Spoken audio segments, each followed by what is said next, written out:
Yeah.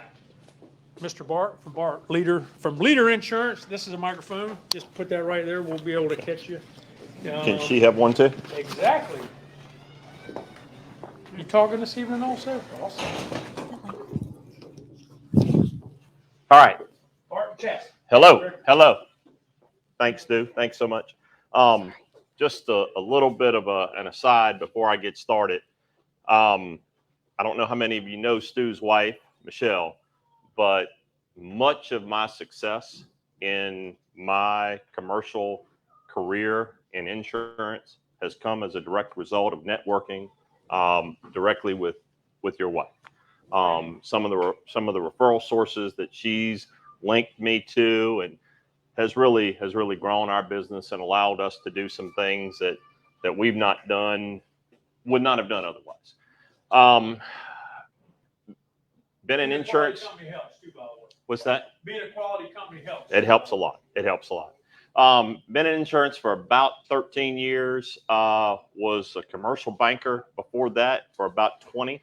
So I know quite a bit about business in general and a little bit about insurance. So if you didn't understand already why I brought this lady, it's because she's been in insurance longer than I have, and she and I work together and have for the last 13 years. So, Ms. Chastity Curry, you're going to cover the first couple of slides. I am. Thanks for having us. I'm Chastity Curry, and we're Leader Insurance. We're all state agencies. Bart Leader is the owner. I'm the agency vice president.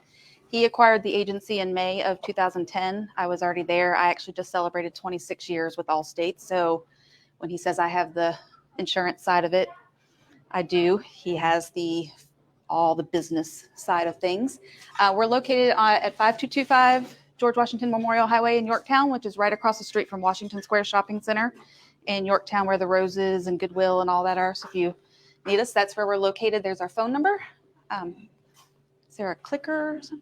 Yeah, you got a clicker right there. That guy. Just- Let me do one thing here real quick. Is it angled? I didn't turn it on. So we have grown not only organically, but we've also done some acquisitions through the years. So we wanted to give you some of the names you may have recognized prior experience with insurance. On Hartman's agency is actually our base, and Al Hayden's, that's our base location there at the George Washington Highway. We've also purchased Charles Hauser, Nick Barba, Bob Young, and Lisa Beaufort Johnson's agencies, which are all housed out of our location there in Yorktown. So we've been around, we've got a lot of experience and decent sized book. All right. We're going to cover a couple of topics this evening. We're going to start with homeowners, landlords, renters, a vacant home, builder's risk, flood. I know you don't necessarily need to know a lot about homeowners, but sometimes it helps to start with one product and kind of go forward to see what the changes are and the differences are between product. If we have a little bit of time, that's what Stu asked me to talk about. If we have any time left, I'd love to also touch on work comp. How many of you have multiple employees, 3 or more FTEs? You're required by the state of Virginia to have workman's compensation. I'd also love to talk about your personal general liability policy for your company. I'd also like to talk about any kind of inland marine policy that you may have that covers your tools, any skid steer you might have, excavator you might have, trailer you might have, any other kind of, heavy impact or anything pneumatic. And those types of commercial products are what I focus my day-to-day on. So if we have a minute, I'd love to get into a little bit of that. But if you have any questions about specifically the insurance for your company, I'm probably the better person for that. If you have any questions specifically about homeowners, renters, auto, those types of things, flood, she is absolutely my superior in those areas. We set those perimeters in our office on purpose so that it's hard to know everything about everything. But if you'll go forward, we'll get started with homeowners. Everybody here probably knows something about their homeowners policy, right? Most homeowners policies are called admitted policies. They have to be approved by the state. They have required language. They have required types of coverages. They have required types of percentages of the dwelling coverage that have to be provided for personal property coverages and other structure coverages. If you have a fence, if you have an outbuilding, So those things are required by the state of Virginia, that if you have a policy with a State Farm, with an Allstate, with a Farmers, with a Farm Bureau, those documents have to conform to the state guidelines. Once you move off of the homeowner spectrum into other types of property coverage, you move away from that admitted policy and carriers can start writing what they want to write in those policies. So it's a lot more difficult to understand the difference between a Zurich builder's risk policy and an American Modern builder's risk policy, as opposed to an Allstate homeowner's policy or State Farm homeowner's policy. And it's there to protect the consumer, right? There are certain rules and regulations the government puts in place that everything needs to be pretty much the same for your average consumer. But once you go further down into that spectrum, things change, and they change drastically on what's covered and what's not covered, and whether that sink overflowing is covered in the policy or it's not covered in the policy, because you have things called open peril forms and named peril forms. So on your homeowner's policy, you're going to have open peril, which means everything that happens to your house is covered unless we say it's not. On a landlord's policy, on a builder's risk policy, they're going to say these are the 9 things that are covered. You know, fire, wind, yeah. Though, if it's not on those 9 things, it's no longer covered. Okay. I don't think we're going to spend a whole lot of time on this, so let's go ahead and move. Can you back up?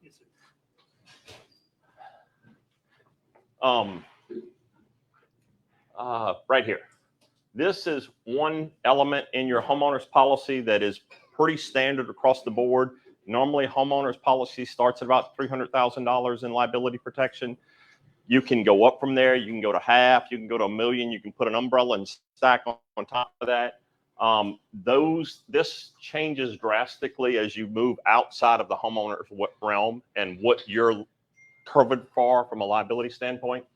Loss of use is the other thing that we want to pay attention to as we start talking about these other types of policies, because if I can't live in my home, then what coverages do I have? Or if my renter or my tenant can't live in my unit, what coverages do I have? Okay. There are some Airbnb allowances through some homeowner policies, as long as it's not, what are the 6 weeks? It's usually less than 16 weeks a year. 16 weeks a year. Okay. Next slide. All right, go. Okay, so standard landlord's policy, that's going to cover, that's what you would have as the owner of the property. Can you not hear me? Is it still not working? No, that's just for the live thing. Okay. You keep talking. Okay, so the standard landlord's policy is going to cover you as the homeowner, and you're going to have your tenants in the property. So you're going to have coverage for your dwelling, which typically is going to be, depending on the age of the home, when it was built, it's either going to be a replacement cost or an actual cash value type of reimbursement. And that really depends on your date of construction, location of the property, and if it has to be with an Allstate policy or if it has to go out into one of those American Modern or other non-admitted type of carrier programs. You get a little bit of personal property protection. It's not as broad as it would be on your standard homeowner's policy, but ideally as a landlord, you're only going to have things like appliances, maybe some window treatments, few little things like that there that you're supplying anyway. If you have more, if you're having something that is fully furnished or has a little more, we can increase that, but your standard policy is going to give you very little coverage for personal belongings in the home. One of the things we did want to talk about were the deductibles, as far as for whether homeowners or any kind of investment property, you have a standard deductible that's going to apply for things like fire, lightning, those types of things. But you start getting into named storms and hurricane damage, that deductible can vary from policy to policy. You can have a named storm deductible, which would apply for only like a hurricane or a tropical storm. Then you can have wind hail deductibles that would apply for any wind, any hail, any time of the year, regardless of where that came from. So in our area specifically, a wind hail deductible could apply much more frequently because we tend to have more damage from nor'easters than we do from hurricanes or tropical storms. So be on the lookout for whether or not you have a wind hail or a named storm type of deductible there. This policy is also going to provide you with coverage for loss of rents. So where we were saying if your home is unlivable as a homeowner, you have loss of use coverage that allows you to pay for an apartment or wherever you have to stay. This is going to supplement your loss of rents that you could have gotten from your tenant because they've had to relocate and stay somewhere else while the home is being rebuilt.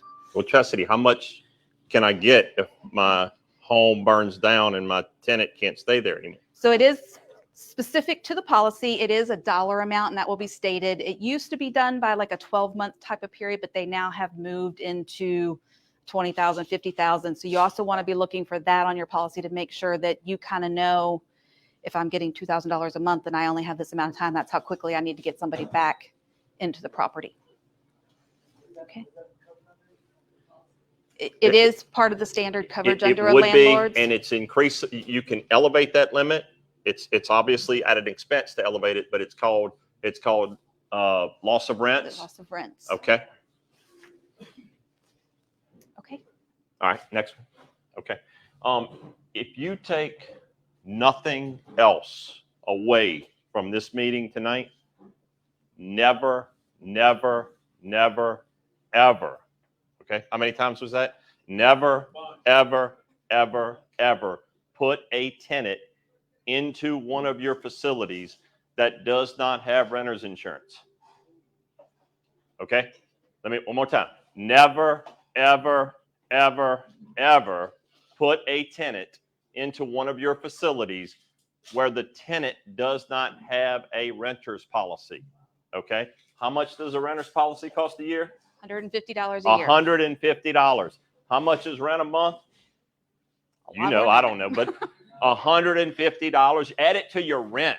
Okay. Make them pay $20 a month in rent more, $10 a month in rent more, whatever it costs. Never, ever put a tenant into your facility that does not have a renter's policy.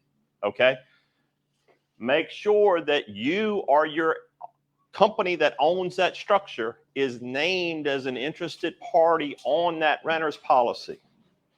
Make sure that you or the company that owns that policy is named as an interested party on that tenant's renter's policy.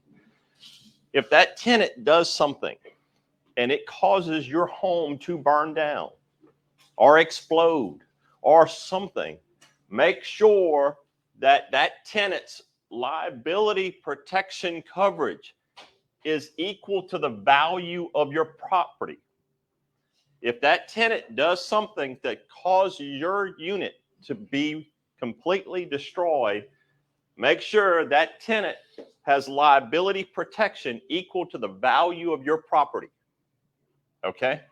$150 a year. They sell them every day, all day. State Farm sells them, Allstate sells them, Farmers sells them, Farm Bureau sells them, USAA sells them, $150 a year. Yes, sir. What about if it's not a house but an apartment? We sell them every day. Okay. Every day.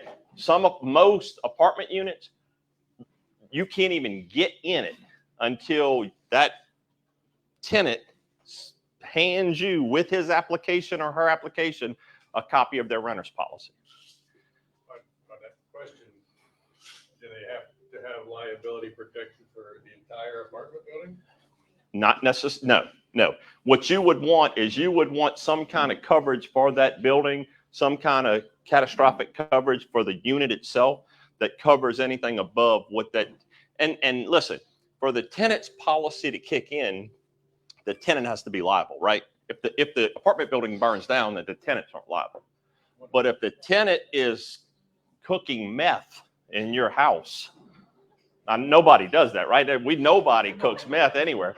But if somebody's out there doing something, if the tenant shoots someone in your home and you are sued, okay, never let them in. Make sure you are listed as an interested party, and make sure that you're comfortable with what their liability limits are. Okay? Yes, ma'am. If the renter has an animal that decides to misbehave and attack the neighbor's animal, Yeah. is it covered, or is that a separate thing we need to add on? It's yes, great question. Normally it's covered as long as there's not a provision in the renter's policy that excludes certain animals. Correct. Okay. See, if I say anything and she says something different, it's go with that. Okay. Yes, sir.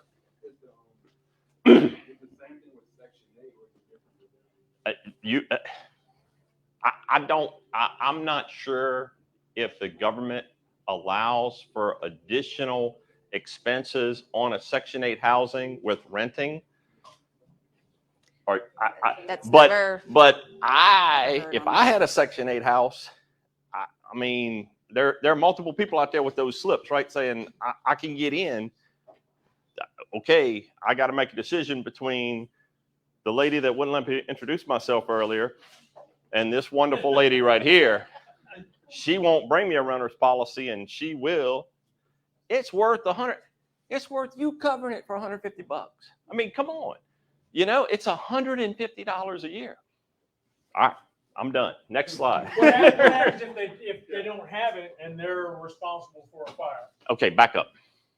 If they don't have it and they're responsible for a fire, then your policy covers it. Right.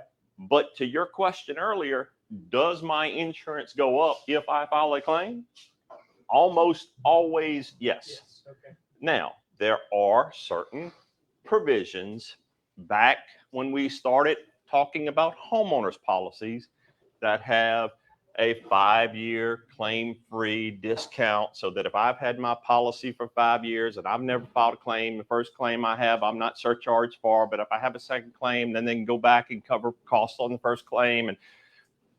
But once you get into your world, next year, you writing me a bigger check, and I'm eating steak instead of peanut butter and jelly for dinner. Okay, I mean, within our forum in the last month, I've had 2 questions. One of you just answered. Okay. Which is to be named insured. An named, interested party. An interested party. Okay, The discussion was, do you want to be an additional insured on the tenant's policy? Okay, if I write his business policy. Okay.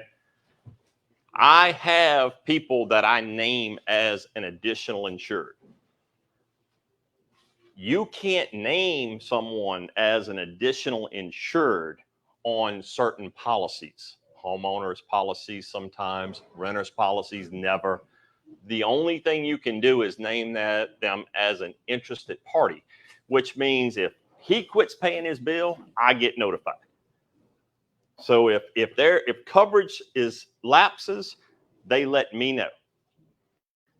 It's not that I'm covering Stu. I'm simply letting Stu know that I didn't pay my bill. But I wouldn't let them do that. I'd make them pay as part of their rent. I mean, it's $150. Put it as part of your deposit. Do something so that you know that they don't have to pay it monthly. It's paid for 12 months. I mean, you can. I would, if that was my only option, and take it back in monthly rents. I mean, I would do whatever I had to do. Yeah. The other question had to do with. Now, this was the smallest piece of insurance that we were going to talk about tonight, but for you guys, it is critical that you get this in place. Yep. Another one came up recently was somebody had a house they were getting ready to sell. Somebody came in, broke the window, came and painted all up in the bathroom and did a whole bunch of, probably $10,000 to $15,000 worth of damage. And the question was, do I claim it on my insurance as a damage, or should I just, as a business owner, go ahead and eat it and then not have to worry about the insurance company raising the rent on me? Okay. That's my philosophy, but don't know if that's the right philosophy. What is your name, sir? I missed. I'm sorry. Benny. Back when I did what Benny does, she knows this story. They paid, the bank paid $10,000 to send me to a seminar. And the seminar was, the only thing I got out of it was, you can answer any question with, it depends, right? No matter what somebody asks you, you can answer, well, it depends. Well, it depends, okay? Am I keeping that house or am I flipping that house? Am I changing coverages? Yeah, if I'm flipping that house, file that claim. File that claim. Okay? If I'm keeping that house, then I don't know. Let's look at it. Let's see. But the reason you pay for insurance is that so we'll pay if something happens, right? I mean, I'm not telling you if it's a $2,000 claim to file it, but if it's a $20,000 claim, file it and let's file it today. Okay? If it's a $5,000 claim and I'm flipping a house, we're filing it today. If it's a $5,000 claim and I might keep the house for 10 years, let's talk about it. Okay. And that's why it's so important to have a relationship with whoever writes that paper for you. Okay. And like I said, quick, yes, sir. So on that math problem, is there a rule of thumb? If I file a claim, it's going to cost me an extra X percent per year, so then I can do some math to figure out it's going to 10-year recovery. Insurance company's not gonna lose money. I know, Okay. But the question is whether you want to deal with it. Here's the problem. The problem is your rate's going to go up anyway, right? I mean, in all likelihood, every single year, your rate's going to bump incrementally based on inflation, based on cost of materials, based on cost of labor, based on replacement parts. You know, you're going to have an incremental increase, or you're going to wait 3 years with nothing and then see a double digit 10, 15% increase, right? So, but all things being equal, right? If it's something that is under $5,000, I would look at it to see. If it's over $5,000, let's just do it. Let's just get it done. Okay. But there's no rough estimate, rule of thumb on, I file a claim this year, my policy's going to go up 10% next year. 20%. No, The first thing off definitely the not. bat is if you have a claim-free discount, you can kind of look at that static number to see that go away. Otherwise, from a percentage, I'd say on average about 10 to 15% Yeah, is not a 20. number to Definitely not base 20. on. It's not, You know, but something probably north of 10. Okay. Yes, sir. So here's an interesting question. If you are selling a house owner finance, so it's not a tenant, it's a buyer, are you going to talk at all about what that does to insurance? I can. I wasn't. Are you doing bond for deed? Or are you holding the mortgage? Why? Because bond for deed, if they walk, it's my house. I don't have to go through foreclosure. I don't have to do all the other stuff involved. You're doing bond for deed. Okay. Yeah. Okay. I would never pretend to be a bank if I'm not a bank. I would do bond for deed every day, all day. I don't have to worry about getting the sheriff to come evict you. You 30 days late, whatever your paper says, you 60 days late, everything you put in it is mine now. You just got to leave, right? And I mean, I know that's harsh, but I'm not talking to those people. I'm talking to you. I'm telling you what you should do. Now, there's always negotiation, right? Well, I ain't signing this paper. You know, it says I ain't getting this house or everything I put in this house. But yeah, without a doubt. But yes, we can kind of talk on that. And if not, let's talk after specifically. Renters took way too long. Sorry. No, that's good. That's what we're best for. Okay. Vacant home. me. Okay. So vacant homes. You talked earlier about the breaking in the window and coming in. So a traditional homeowner's policy and a landlord's policy, you've got some burglary and vandalism coverage if the home has been vacant for less than 30 days. Once it's been vacant for more than 30 days, you need to make sure that your policy is a vacant home policy and not an occupied type of policy. And you want to make sure that it's endorsed to include burglary and vandalism coverage specifically so that those things are covered. Obviously, being a vacant home, it's an attractive nuisance, so it does attract for people to come and do those types of behaviors. So you want to make sure that you're protected there. These policies are going to be more that named peril and actual cash value. You're not going to find a replacement cost policy on that. So you're going to get basically what the value is at the time, not to replace it, new cost. So that's all. Wait. Okay. The reason I deferred your question earlier is because the worst part of my job, the absolute worst part of my job, is when somebody walks into my office and says, my house was broken into, They spray painted all my walls. There's stuff all over the floor. And our adjuster goes out and the neighbor says, well, there's not been anybody in that house for 6 months.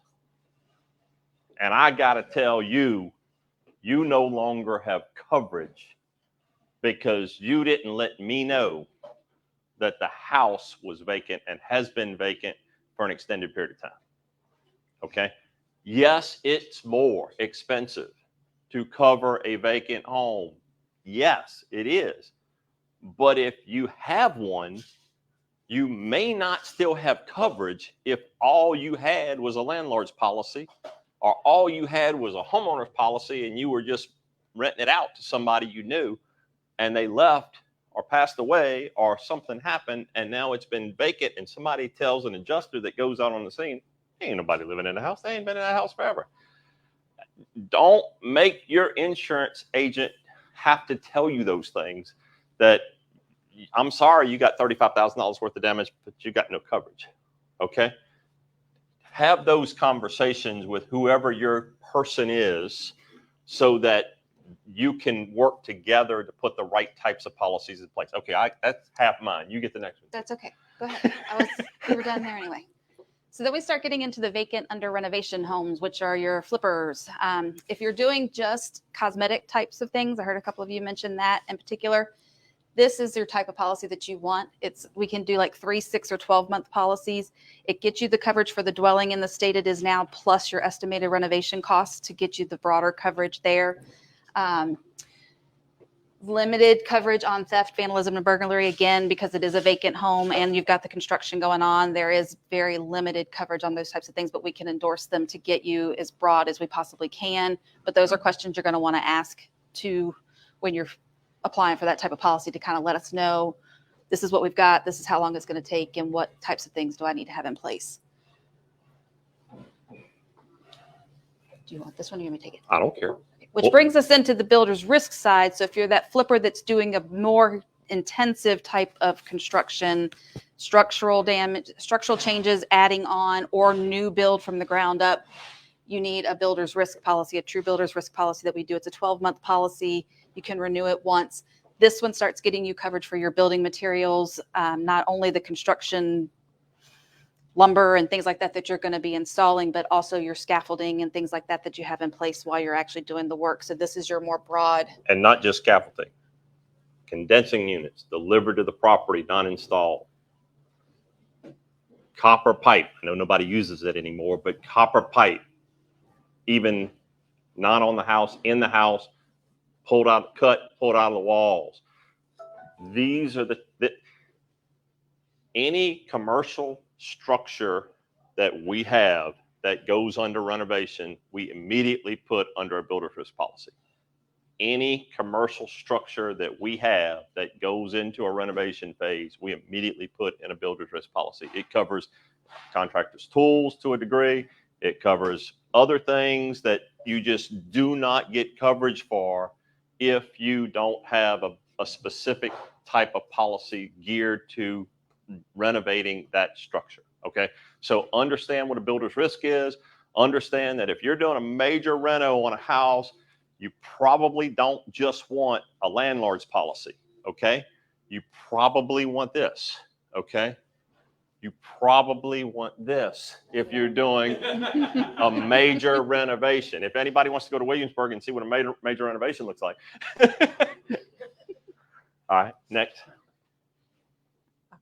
So This is all you. I don't know nothing about this. This is the only one he said I had to talk on. So what is a flood? There you go. What's the flood? FEMA defines a flood as the sudden inundation of water that covers an acre of land or 2 adjacent properties. So if your property just doesn't drain well, it's not going to be considered a flood under a FEMA policy.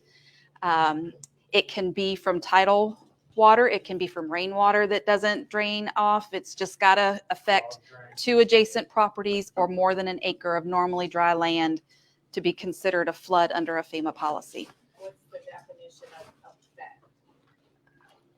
I didn't hear what you Standing water. If there's standing water on 2 adjacent properties, then you're covered. Yeah, just Okay. can't be yours. It's got to be two. It doesn't have to be in their properties. house. Okay. It's just got to be the water's got to be where it's not normally at. and it's got to be on 2 adjacent properties or acre of land. What if a pool explodes? Well, Genuinely, I'm dead serious. okay. Can it really cover an acre? Do you have enough water in that pool to cover an acre of land or both adjacent properties? Both adjacent properties, yes. Maybe. And get in the house and cause damage to the house? Maybe not. Okay, so it's, if you have a pool and you have a problem with their pool and that pool damages other individuals' property, you have liability protection under your property, under your policy, under your homeowner's policy that covers any damage that would occur from something that would have taken place. Standard pools with water and hand grenades, watch out. Yes, ma'am. Does that rule apply to an area that's already considered a flood zone? Yes. It absolutely applies. That's why it's there for more often than not. That's where we're going to have them, right? In a flood zone. Then I mean, Supposing that you could have 2 houses that are flooded and then like yes, block over, no house. right. Yeah. And that's what just triggers when a FEMA policy would pay in. And it can be this street got it and this street didn't. I mean, it happens all the time. In Floyd, it was Franklin, who was not anywhere near a tidal situation. It was just the rainwater that didn't go. So it that's why that's in places, because it's can also be places that aren't normally going to see flooding like Pocosin does on a Friday. And it could be a nor'easter, it could be a hurricane, it could be from whatever type of scenario that it's coming from. I did want to touch on with the flood policy, you can buy both building coverage and contents coverage, and you buy them separately. So as the building owner, if you're not the tenant, you may only need the building side of things. If you've got contents in there, you may want both.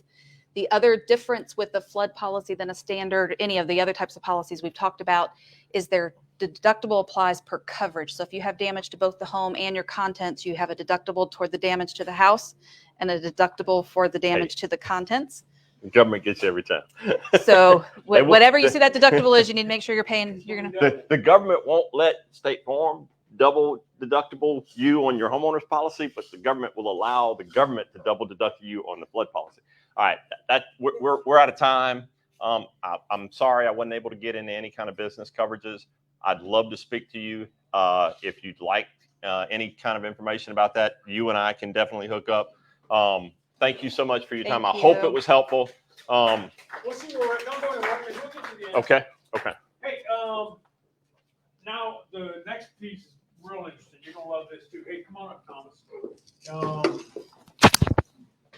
Thomas was working a project a while back, and I guess on a Saturday morning he got a phone call from somebody said, "I'm just kind of making up the story. I'm trying to make it up the way I remember it, right?" Said, "Hey Thomas, there's smoke coming out of your house." Working a flip, not there every day. Middle of the night, the house catches on fire. Middle of the day, because I think someone was walking down the road. So somebody saw his house on fire. And you live in Gloucester. You didn't get there right away. Yep. I mean, I think somebody else beat you there. They probably put the fire out. But here's the deal. This is where, the partnership comes together with you and your insurance agent and all the, it's not like they're going to, okay, you got a fire, get your contractor in there. Contractor says it's going to cost $10,000. Here's $10,000. You're done, 3 weeks later, and you're back to work trying to get that stuff fixed up. It takes a while, and it was not comfortable. So was not as let him nice tell the as- story. You tell the story. I'm not as good a speaker as they are, so No, you're great. I'll go through this pretty quickly because I know there's a lot of questions y'all want to ask them, and this will kind of maybe draw more questions. Like Stu said, I got a house in Newport News. I was flipping it. I do have them as they do my insurance. They've done every house I've done, including the 3 that we did together. So I have this house and another house right now with them, with my insurance. So reason why you need insurance, you can go to the next one, Scott. Exactly what they say. The reason you need it is 1 week before putting the house on the market. House was almost done. We were literally going to just clean up, touch up paint. This happens. This was a Sunday afternoon, 1 o'clock in the afternoon. Luckily, the one good thing too, when you do house, I'm sorry, I'm not. When you do flips and stuff, it's a good idea. Or if you have rental properties, make good with the neighbors. So especially if you're not there and nobody's in the house, give them your number, let them know, hey, so they called me. You can go to the next one, Scott.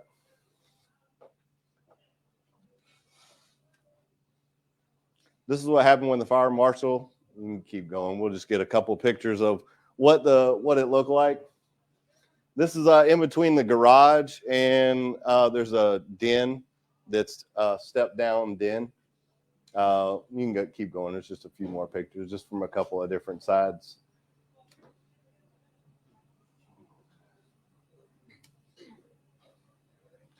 So what happened, and I know Kim was asking me earlier what happened. This was a freak thing. Nothing happened. It wasn't anything that we did. It wasn't anything that an electrician did. It wasn't anything that anyone personally did to the house. What it was an underground wire that goes from the transformer to the house. Somehow or another, we had a lot of rain 2 days together. We had a lot of rain that week. Somehow or another, there was enough voltage going underground that, as you can see on this gas line right here, this gas line, see that charred look right there? That gas line was 740 degrees. After the meter was pulled off the house with no voltage going to it, that gas line in the back of the house and these wires hanging right here, I took a voltmeter. It was 75 volts to ground on those with no meter on the house. Power was coming through the ground on the copper line going up that and going in there, which caused this wire right here on a unit. This is a gas unit, so it has an electrical line. Went up the line there. You could actually see a charred right there. That's where it started, and then it just burnt the header up going in. So it was really a Dominion issue. Now that's up. I have them as my insurance, but that American Modern, because I have the policy I have, American Modern. What do you call them? They're just another carrier. Yeah, a carrier. So that's who has a policy. So that's kind of, whether they go after Dominion, that's all to them. So, but that's kind of what happened with that. It wasn't anything that there. So you can go ahead, Scott. So the do's and don'ts of, I'm just kind of going to go over the process that I went through. This is the first time I ever had to deal with a policy, a claim on something like this. So I just wanted to kind of let y'all know things I did, things we shouldn't do, and during this process. Of course, I called that day, and actually the claim, the fire marshal will give you a number, and you just give them that number. Get a copy of the report. Like within 2 days, the fire report is with the city at that point. You do have to pay for it. It's $10. So you just call down to the city, give them the number. You can go ahead and the next one, Scott. That's in Newport News. I don't know, Hampton may be different. Your insurance should call you. After that, I didn't wait on them. Like I said, I was a week from going on the market, so I was kind of impatient at this point. And the one thing I did learn is don't be impatient, because You can't be. yeah, it's going to take some time. So this is not like it says on here. This is not a fast process. I know the insurance companies have what they need to do. We're trying to get stuff done. They'll give you an adjuster, what they consider an adjuster. Correct me if I'm wrong. It's an adjuster that you're talking to about the claim. So it's a claim adjuster. And that's who I was dealing with. And this wasn't with Leader. This was with, or Allstate. It was with American Modern, because that's who the actual policy's through. You can go to the next one. So at this point, I went to get bids. What I will tell you is stay away from contractors that have those big names like fire, water, and stuff. I wouldn't say stay away from them, but really look into them. I went with a contractor. I did not get 3 bids. Like I said, I was kind of in a hurry, but did things that I would not normally do. So I didn't get 3 bids. I had one contractor come and he walked the property. Didn't know anything at this point of what it was going to cost or anything. I did a stupid thing of signing a thing saying that I was going to be exclusive. Because, I mean, I'm sure most of y'all may have dealt with like a car insurance claim where you normally you take your car to the place to get it done. They kind of call the insurance company, take care of everything for you. So I'm thinking in my head, well, the contractor, he's kind of telling me, well, I'll talk to the insurance company and get everything situated and stuff like that. So I was kind of thinking, so, all right, well, I'm going to use you because I want this process to go quickly. So, well, that wasn't the best thing I should have done. So my suggestion would be to get at least 3. Get some, the reason I went with somebody like a fire contractor, because I could do everything that needs to be done. And I have guys that do everything. But the biggest thing was the smoke smell, and the soot. That was the biggest thing, was trying to get rid of that stuff. So you can go to the next one, Scott. Then the insurance company sends an adjuster out to look at the property, of course. He comes out, does all the measurements and everything, takes other pictures of the property, the damage and that kind of stuff, and then starts to write up an estimate of everything. At that point, I guess I never actually saw that from this one. So I did have nothing against Leader. I did have an issue with the first adjuster I got. I don't know if it was because of the tier. Maybe I don't know if there's tiers that they have, because I couldn't get a phone call back.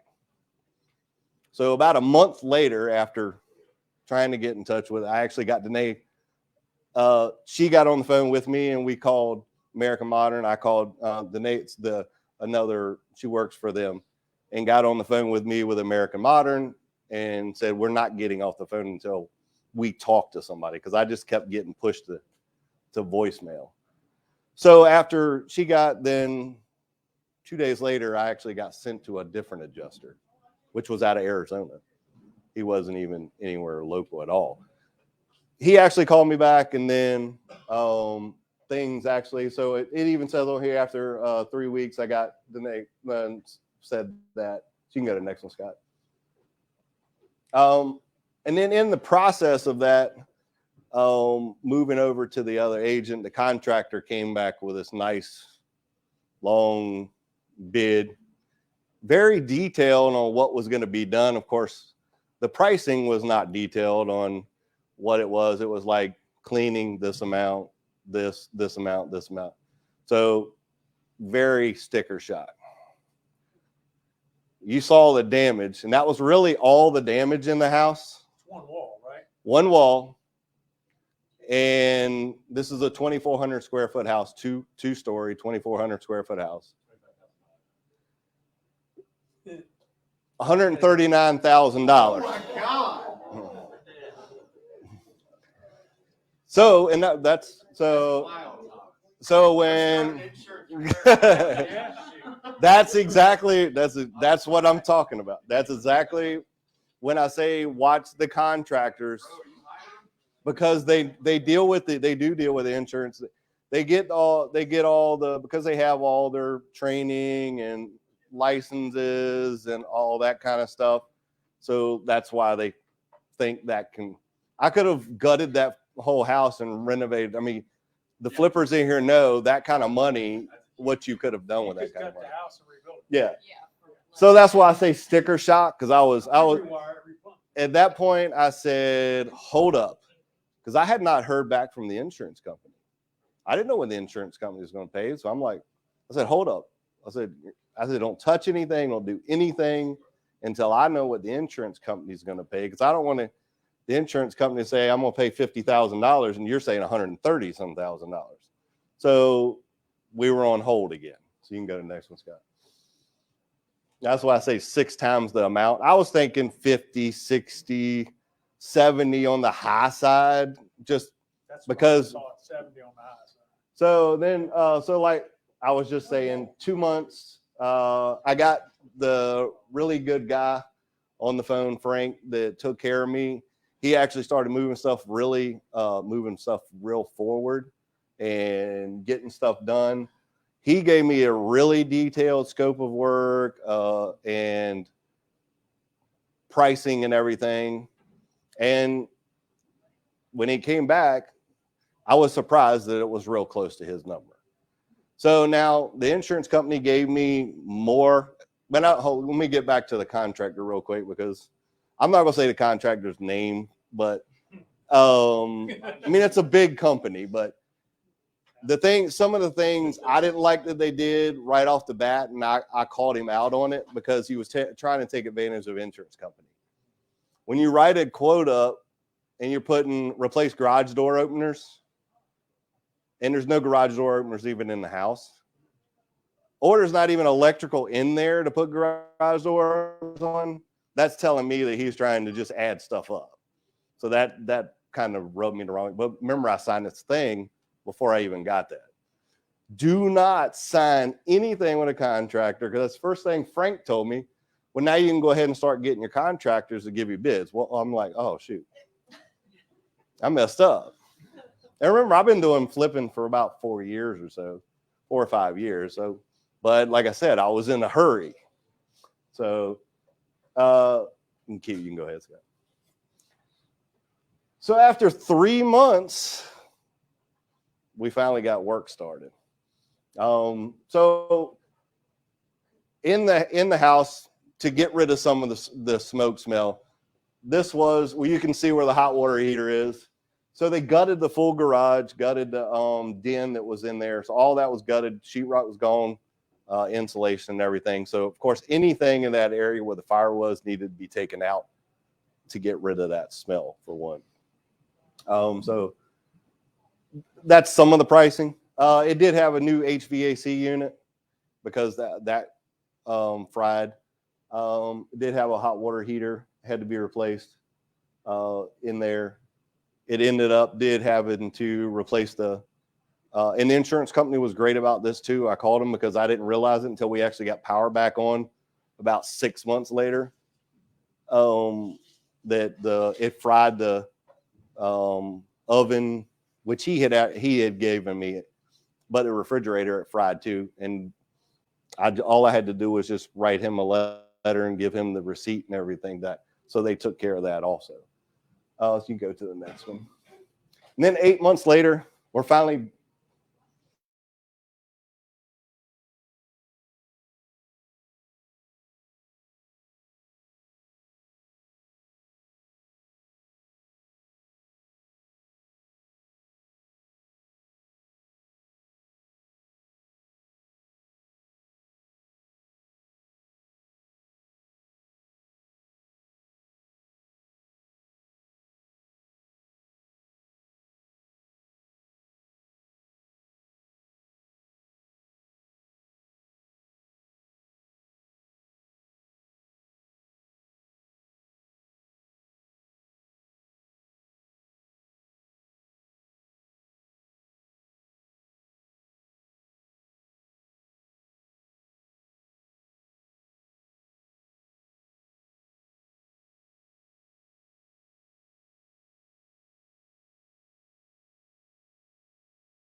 they knew it was vacant. So I had to get a whole insurance policy. That's the first time I ever used American Modern was, and that was with y'all too, before I even knew Stu. But so I had to get a policy for that. Always have insurance because this can happen 1 week. Oh, and this is the house from the outside. So that's Look at that brand new front door. Don't sit down. Don't sit down. I wanted to Mhm. exactimate. Okay. If you ever hear anybody use the term exactimate, say thanks, but let me call a couple of the contractors. Insurance companies were sued, and everything got so litigious that they got with a contracting representative group, and they came up with a program called Exactimate that basically says a square for your roof is going to cost this much.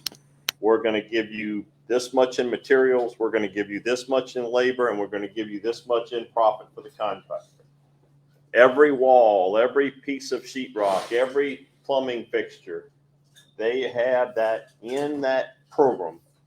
And those and it comes out. And all those, restoration companies use Exactimate to do all their quoting, and they go on, they plug in garage door openers, Yep. right? Anything they can find in there, they plug it in, and there's an amount built in for that product for labor, cost of the product, and net profit for the contractor. And insurance companies have found it cheaper just to pay that rate than to argue with the homeowner and their attorney and everybody else over how much is the damage, what do we need to pay, this is going to be tied up in court. So those numbers are hugely exaggerated, Yeah. right? I mean, we had a hurricane in Louisiana. I have a home in Louisiana. I lost my roof. And 3 contractors came out wanting me to sign up with them. And they said, I can get you a brand new roof. Right here, look, $50,000. Yeah. I said, dude, I ain't paying a $50,000 hit on my homeowner's policy over the next 5 years on a $22,000 roof. I'm not doing that. But that's the program that they all use. And if you let those ServPro, Service Master, restoration guys in there and say, sign this document and we'll take care of everything, that's what they're telling you. Okay. I just wanted to add that to you too. Okay. Yeah, and that's where I say just get more contractors because I'm sure there's that. Like I said, the insurance gave me they covered the cost. So they covered everything.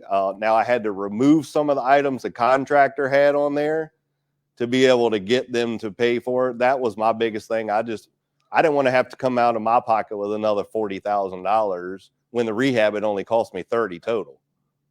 So now I'm in a more than one wall, right? When you rehab. yeah. So, and that's the end. If you know anybody who's interested, send Demi. It's going up for sale. But that's do y'all have any questions for me? Any questions on the process? Like I said, this is the first time I ever dealt with it. So I'm sure there's a lot of questions maybe you have for them about the process that I went through. Thank you so much for sharing. Yeah. That's awesome. I do have one question. Did they have to change any of the ductwork out? What did they do with Oh, the ductwork? the ductwork they did, they cleaned every bit of the ductwork. You'll see on that picture where there was a replacement piece on there. They actually went in, cleaned every bit of the ductwork with a duct cleaning company. There was extensive cleaning that was done to all the walls, wiped down. Now on the contractor's page, he had on there removing the kitchen cabinets, removing the countertop, removing those, cleaning behind it. Yes, that's the type of no, because I told him, because I said I was trying to reduce this down so I didn't have to come out of pocket. And I'm like, literally and you could see there wasn't much in that where the fire was, that door was actually closed. I had literally just finished the steps Saturday afternoon, and this was Sunday at 1 o'clock. This happened. So there's a couple of methods that the contractors will use to mitigate the smell, right? If the charring is inside the walls, then they will remove the sheetrock, and there's a coating that is much like a spray insulation that they spray on those studs, and they did. seal all that stuff so that there's a barrier there that the smell can't penetrate.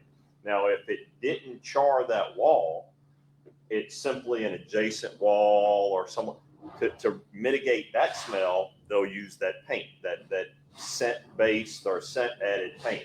The whole duct cleaning thing, it's a little bit iffy, but I mean, I know there are several duct companies out there, you know, that'll bring their trucks and clean your ducts and all that kind of stuff. You hear that all the time. That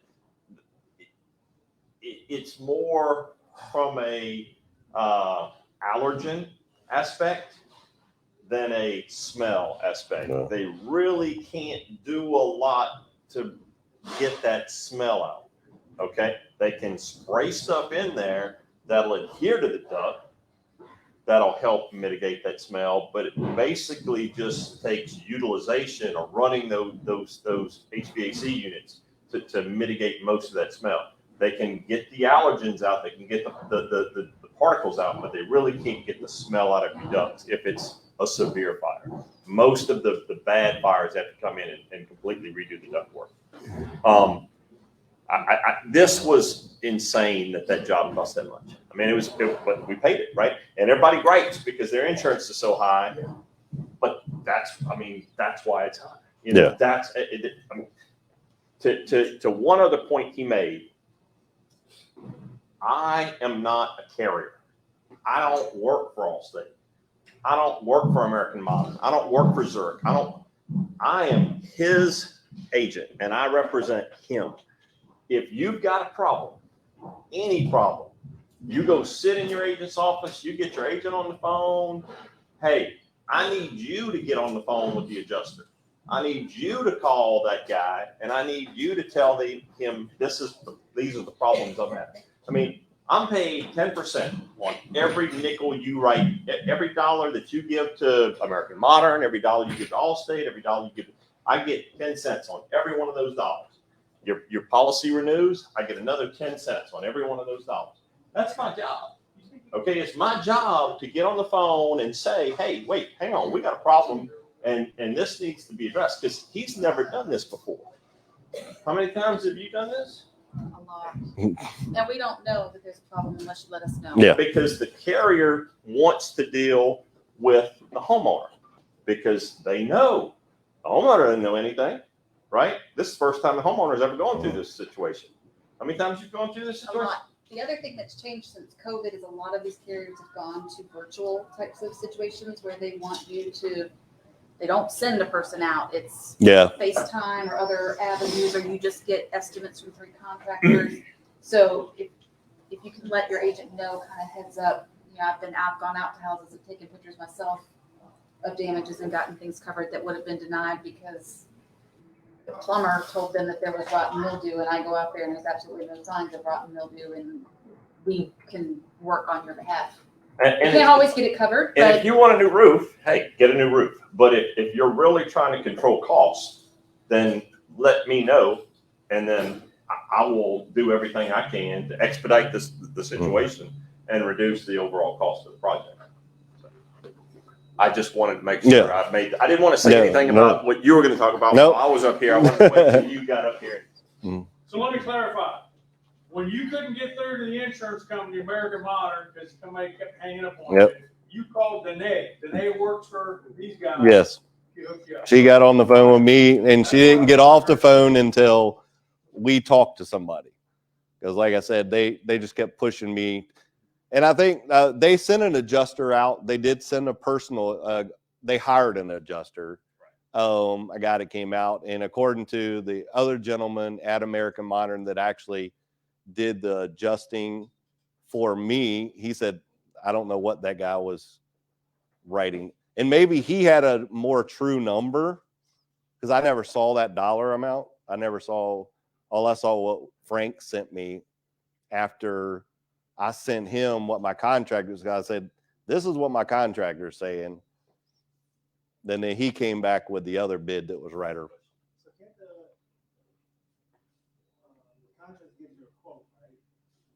And you have to split that insurance. Can't the insurance object that or counter? Sure, absolutely. But if the quote is done through Xactimate, it's a guaranteed accept. There's not even going to be a conversation. So that was what. And that's what they were using, right? They were using Xactimate. Okay. Yep. But if, as the property owner, in your document that provides coverage for your structure, you have the sole authority to choose who you employ to repair that house, to repair your car, to repair your boat, to repair whatever you have insured. It is your call. You can use whoever you want, okay?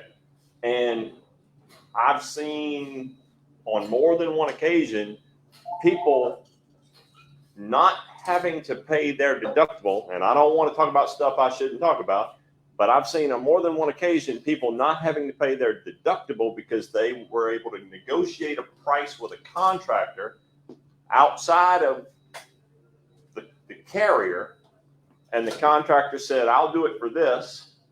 And the guy says, that's fine. And the insurance says, I'll approve this. And the insurance company says, that's fine. And then the contractor's paid and the deductible's covered just through other means. And that's all I'm going to say about that. But there are ways that you can do things yourself that will save you money. And on a wind and hail deductible, if you're talking about 2% of the total value of the structure, that can get to a big number. And if you go to a ServPro Service Master, the first thing they want is your check. Yeah, Okay. that's, and I wrote the check. The insurance Your didn't send deductible's anything. $2,000. Here, give me your $2,000.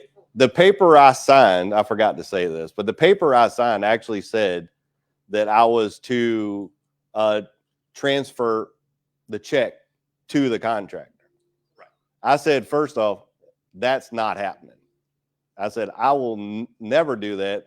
And then they could have taken me to court because I signed the contract that says that, and it said it legally and all that. But I said, you're going to get paid just like any other contractor I deal with. So that's how I paid them, was that the insurance gave me the check.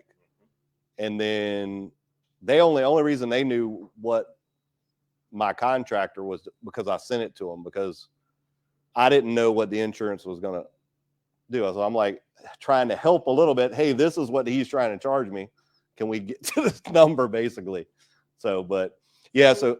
Here's a question. If Yep. you're not happy at the end of the day with like if they couldn't get that smell out of the house, are you able to hold back? Like I held back. to say, hey, They sent me that last. paying you until you Yep. get that smell out. I did, because that last $34,000 check I was supposed to write them, they sent me and I said, you're not getting this until everything's done, because they wanted me to go do a walkthrough. And then I went through there and did a whole bunch, a long list of things.